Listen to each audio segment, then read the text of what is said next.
The infamous Sheriff of Nottingham, known from the tales of Robin Hood, is less of a noble lord and more of a greedy landlord who just can't get enough. Endless riches fill his coffers, and with cold pleasure, he pits crusaders and Arabs against one another, like mere pieces on a chessboard. The sheriff loves building shiny cities and fattening his economy at a snail's pace. But don't be fooled. When he finally bothers to act, he brings the hammer down with crushing force. The sheriff has a thing for oversized castles, usually split into two parts. A narrow fortress-like courtyard, where he hides behind thick crenellated walls and towers, and a much larger town area crammed with workshops, houses, and who knows what else. He even sprinkles in invisible pitch ditches because apparently setting your enemies on fire is his idea of home defense. The town itself is wrapped in a flimsy layer of low walls and connected to the outside world through small gatehouses, with perimeter towers acting like nosy neighbors watching everything. On the towers and gates you'll find crossbowmen and fire throwers, while assassins slink around inside, just waiting for the chance to stab someone in the back. The sheriff's castles are enormous, probably because he compensates for something, but usually guarded by fewer troops than a village tavern brawl. This makes them the perfect all-you-can-siege buffet. Out of all the lords, the sheriff has the biggest allergy to fire. One single fire thrower sneezing in his direction, and half the castle looks like a medieval barbecue. His town planning skills? Let's just say if his soldiers had Google Maps, they'd still get lost. They zigzag around buildings, trip over chickens, and end up roasting nicely in the flames. Another golden opportunity lies at the outer walls. Siege towers roll up like party buses, dropping your troops right onto his battlements. Sure, he'll panic spawn hordes of macemen and assassins, but honestly, they're more like bonus XP. Once you mop them up, the inner bailey is basically yours. Finally, you can march proudly through the grand gate. Just be patient. Wait until the fire dies down unless you enjoy crispy nights for dinner. After that, flatten the sheriff and enjoy his giant, poorly defended palace. The sheriff loves building giant, overcomplicated economies to fund his ridiculously overpriced troops. He floods the map with woodcutters, stone quarries, and iron mines, as if he's auditioning for Stronghold, SimCity Edition. To keep his peasants fed, he spams apple and dairy farms like some kind of medieval fast food empire. Of course, no sheriff economy would be complete without barrels of beer. He happily drowns his people in ale, then tosses in a church and a couple of chapels to look like he's running a wholesome kingdom, when in reality, it's just bread and circuses, medieval style. For intimidation, he decorates the place with loads of evil things, because nothing says productive workforce like hanging corpses outside the bakery.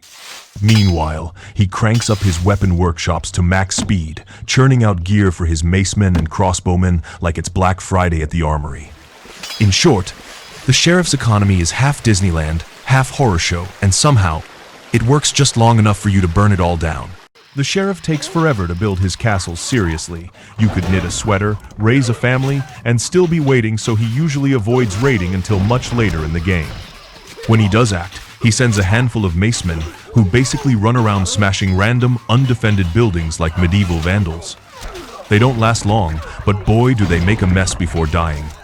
Once he scrapes together some gold from his totally not corrupt economy, the sheriff rolls out catapults and fire ballistae, because nothing says subtle warfare like lobbing flaming furniture across the map.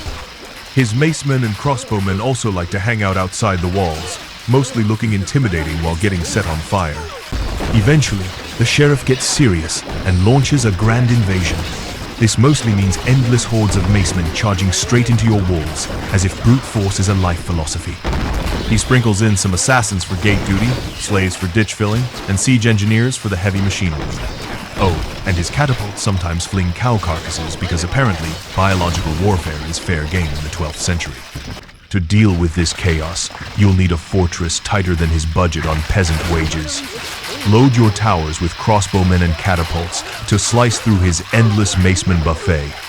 Dig a moat all the way around to ruin assassin parkour attempts, and only allow access with drawbridges, because nothing stops sneaky units like a good old-fashioned no-entry sign. And when his siege engines roll up, Hit them with every rock, bolt, and sarcastic insult you've got. In the end, the sheriff's strategy boils down to throw macemen until something breaks. Just make sure what breaks isn't your walls.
is full now.